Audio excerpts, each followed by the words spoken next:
Good morning, and welcome to Comics for Breakfast. I'm your host, Jason Mink. Today, I'm going to go to the Old Guys Who Like Old Comics archives. I'm going to pull 3 books from the back issue bins. I'm going to crack them open and show you just what it is that makes those 3 books special. Let's get right to it, folks. It's breakfast time.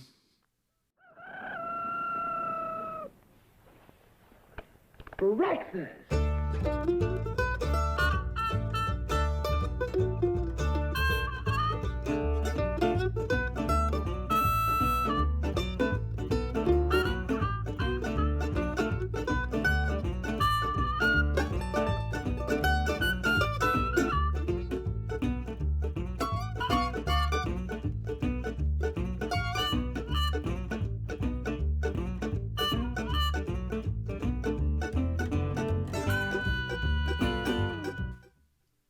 First up, don't get manic. Have a panic. That's panic number 3 from June of 1954. Now, I stumbled across this gem tucked away among the archives, and I knew immediately we had to have a look. Yes, this is a mad knockoff, but it's the best of the mad knockoffs. And that only makes sense considering they shared the same publisher, as well as Mad's original creative team. In this issue alone, we have stories by Will Elder, Wally Wood, and Jack Davis. And if my copy had a cover, it'd be by Al Feldstein. But why, Mink? Why would Mad's publisher put out a knockoff of its own most successful book? Same reason anyone does anything. Money. Gaines figured that if one book sold well, he might as well do another. Never mind the fact that the market was already flooded with mad rip-offs like Cracked, Crazy, Loco, and Zany. Gaines just wanted what he felt was his. Every spare dime in a kid's pocket. But unlike the imitators, Panic featured the men who defined Mad's early success, now given free rein to do their thing. Right off the bat, there was some controversy as the first issue of Panic featured Bill Elder's The Night Before Christmas parody, which showed Santa Claus bedecking his sled with a just divorced sign. This led to Panic being banned in Massachusetts, an event that's actually mentioned in these very pages. As good as it was, the book only ran for 12 issues, but it retained its high quality and trio of Elder, Davis, and Wood throughout. Enough history. Let's get to it. Our first story is a parody of Al Cap's popular Lil Abner strip. Abner focused on the antics of a colorful group of hillbillies, featuring Lil Abner Yoakum, a benevolent lunkhead more interested in quality time with his pig than with the beautiful and very available Daisy May. Elder makes ample hay of this premise, giving us Lil Melvin, which vigorously references its source material at every turn. Can you tell me where to find a guy named Walt Kelly? This becomes a running theme. Well, strolling, anyway, with critters from the Okefenokee swamp turning up every few pages or so. Every panel here is packed with jokes, layering the reading experience in a fashion that would later be termed meta. There are cameos from Popeye, Howdy Doody, and the Big Bad Wolf, as well as Basil Wolverton's own Lena the Hyena, who first made her appearance in Lil Abner and introduced the world to Wolverton's own spaghetti and meatball style of art. The strip receives an epilogue in the form of a one-page warning showing the easily influenced reader all of the communist propaganda that they have just inadvertently consumed. It's the sort of smart and self-aware writing that many today would be surprised to realize existed in comics back then. Next up is a spoof of the John Wayne classic The Quiet Man. Now, I've never seen this film myself, but at a glance, I get the gist of it. An American returns to his ancestral home in Ireland, falls in love, and decides to stick around. A lot of the humor here comes from sending up the movie's Irish stereotypes, which appear to be just as broadly drawn as Will Elder's characters. That said, the best bits come straight from Elder himself, illustrating some lively gags. The fight scene at the end of the story is a real highlight, packed with jokes aplenty. The story ends as the last one did, with Walt Kelly characters wandering in to puncture the tension. Very off the wall. Moving on, we have some humorous parodies of nursery rhymes from DC alum Joe Orlando. We get the best one right out of the gate. Old King Cole was a merry old soul, and a merry old soul was he. He called for his pipe, and he called for his bowl, and he took on his shot of tea. That's grass, folks. Ganja. Herb? Terp? The tiggity? Never mind. We'll look at more of these nursery rhymes at the end. They're best enjoyed at your own leisure. The issue wraps up with Strike It Richly, a takeoff on popular television shows of the time, although it's really more of an avenue for artist Jack Davis to deliver his unique brand of visual mayhem. Imogene Fafanick needs $92, and she needs it bad. She launches into a tale of tragedy the likes of which Shakespeare himself only dreamt about.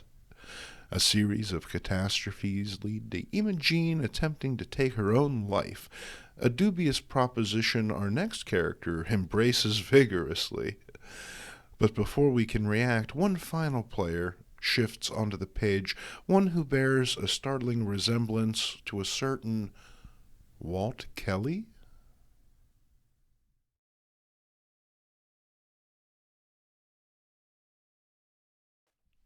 Next up, some classic Marvel horror. Okay, these aren't the originals. I wasn't alive to buy them the first time, and even reader copies of those books are beyond my meager budget, so reprints are the way to go. And you know what? That's fine, because for a good long while, books like this were undesirable to collectors. What serious collector would want a muddy old reprint? Well, I'm not all that serious, and maybe more of a reader than a collector, but what was that middle part? Oh yeah, comic! I'd have to be an idiot to turn my nose up to such timely air of greatness as Sprag, Spork, and Taint. In our first tale, an emergency signal beckons all starships back to planet Earth. It turns out, after centuries of enlightened advancement, a plague once again threatens the world's population. We get a quick walkthrough of the deets before catching a ride with the Thought Police on their way to bust Sean Penn in his lair. All of our instruments throbbed in unison?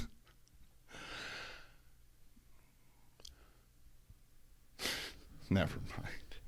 At any rate, it turns out the source of the plague was a dirty old handgun. Shades of Rod Serling, eh? Next up, Vance Romer is a great actor, only no one seems to realize it. He gets ignored, mocked, and rejected, driving the poor guy straight to the edge. After a delightfully rendered encounter with his spinster landlady, Romer has a breakthrough. Or is it a breakdown? Now he knows just what to do to get the public's attention. With his last few dollars, he rents a tuxedo and heads to what's sure to be his breakthrough performance. Beneath a spotlight he sings, dances, tells jokes, and the crowd can't take their eyes off of him. And now that he's on top, the public can't get enough of him. What'll he do next? Why, only the greatest showstopper anyone has ever seen. Romer, illuminated by the dancing spotlight, takes a bow, plunging from his impromptu stage a rooftop high above the city, while a gathered crowd looks on in horror.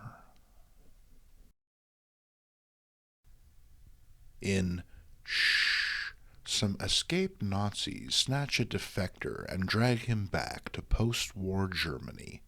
It seems the defector had been part of an American project to create super soldiers using captured Nazi scientists and a synthetic germ. The commanding officer demands to see the process in action, and, to his horror, one of his men is transformed into a lurching primate. Now useless to the Nazis, they move to have the defector executed, but it's too late.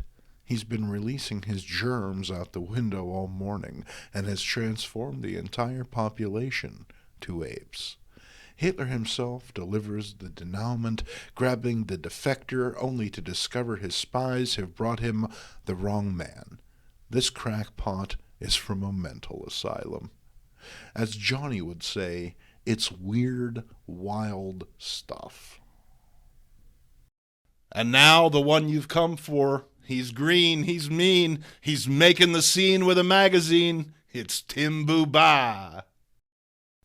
Many are the wonders of the vast universe, but none are so fantastic. On a world very much like our own, the tyrant's forces crush all opposition. Wherever you go, wherever you turn, Timbu Ba is there to kick you when you're down. What a dick. But it gets worse. As the narrator breathlessly informs us, his appetite for conquest can never be appeased. Seeking new lands to plunder and new villages to pillage. Gaze upon the feast of Timbu Ba. Go on, look at him. Gaze upon the mouth of Timbu Ba, the mouth which cries, "Attack! Attack! Behold him and tremble!" Are you trembling yet? Well, here's even more examples of this green booger being a total ramrod.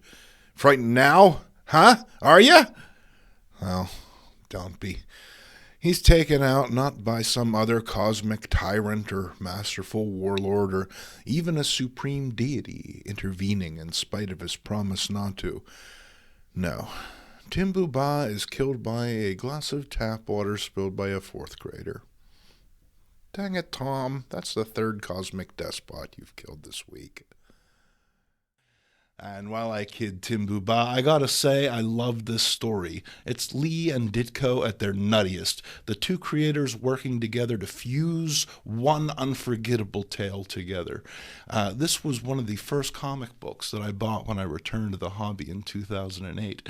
Not only that, Timbu Ba was nearly the name of the comic book group that you yourself are a member of right now. It had that much influence over me.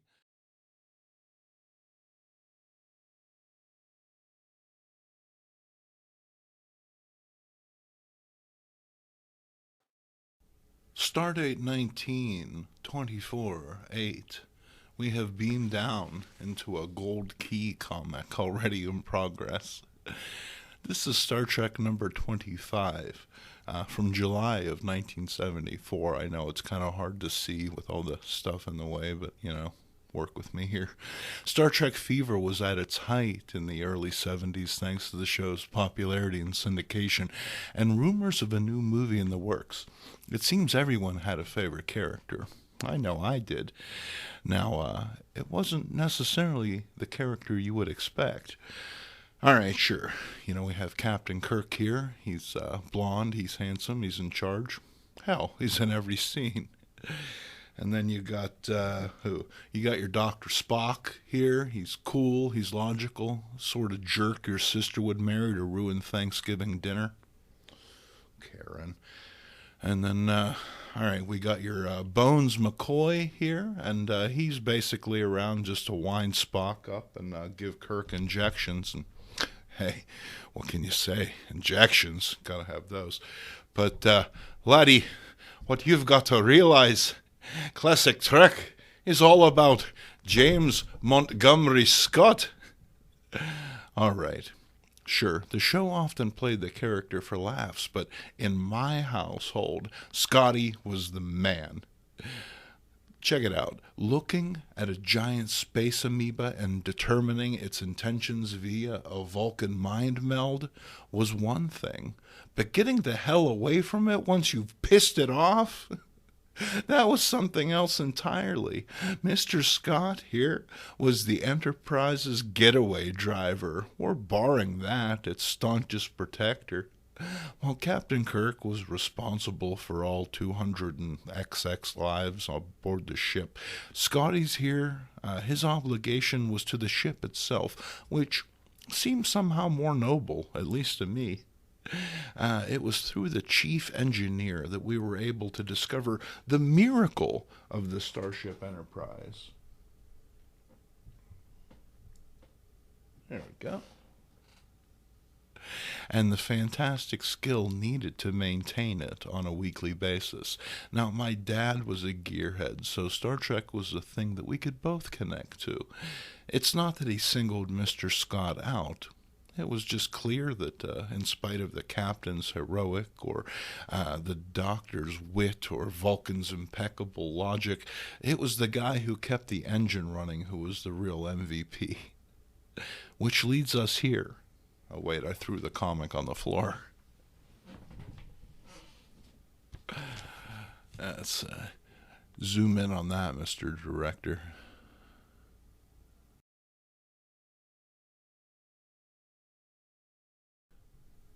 Oftentimes, the stories in Star Trek were Star Trek in name only, differing so greatly from their televisual counterparts that even the keen-eyed reader might grow confused.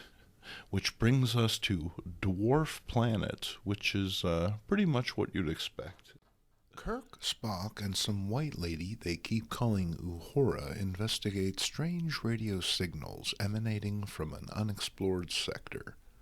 They trace the signals to a nearby planet beaming down into something that looks like a Midwestern roadside attraction. Irked, Kirk decides they should split up because they're wasting time and encounters some weirdness with tiny spaceships. The captain ends up captured. There's a Gulliver's Travels thing going on here with tiny ropes and all that, and Kirk is dragged off to see their teeny queen. There he discovers that Spock and not Uhura have been captured as well, so, all that nonsense about splitting up, waste of time. Our heroes come to grips with the initial problem pretty quickly. An abnormality with the planet's sun has caused each generation to shrink. Kirk and Spock need to return to the Enterprise to find a solution and are allowed to beam back up. And this is where our boy Scotty comes in.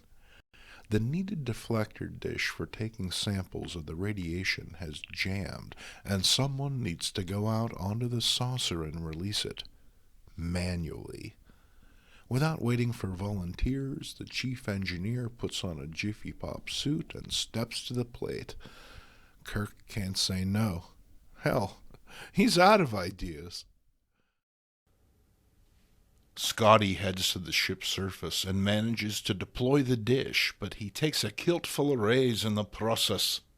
He collapses, and he's rushed to sickbay, and before you can say, "Skinny Malinky Longlegs," he's a wee dauber! Like this big! In the comic, even! And, while calling your superiors lunkheads would probably be considered insubordination under other circumstances, Scotty here gets to skate, mostly because he's about to shrink away to nothing, or so it seems to the naked eye. In a scene reminiscent of one that would appear in Frank Miller's Dark Knight Strikes Back years later, Scotty is reduced to microscopic size and forced to battle a monstrous germ. And while it appears that our Scottish hero has met his match, he's rescued at the last by Dr. McCoy, who fishes him out of the briny and back to the safety of the larger world. The Enterprise manages to pull free, the Lilliputians are saved, and Old Pointy Ears has an oddly uncharacteristic laugh at the very nude Mr. Scott. Come on, Mr. Spock. Haven't you ever heard of shrinkage? So yeah, on one hand, if you're a hardcore Trek fan, then these Gold Key books may get under your skin for their visual incongruities, their inconsistent tone, and their general carelessness with the franchise. However, if you love Star Trek in all of its incarnations, then these books are just more joy, albeit a slightly wackier flavor than usual. It's not a stretch to see this particular episode adapted for the animated series. In the words of a certain immortal Enterprise engineer, "You could do worse!" For the old guys who like Old Comics Network, I'm Jason Mink. If you enjoyed this video, please consider supporting the network at the link below. While I love making these videos, they take a lot of time and energy, and gosh, if you could throw a few bucks in the hat, it would really make a difference. Thank you for watching, and I hope to see you next week at breakfast.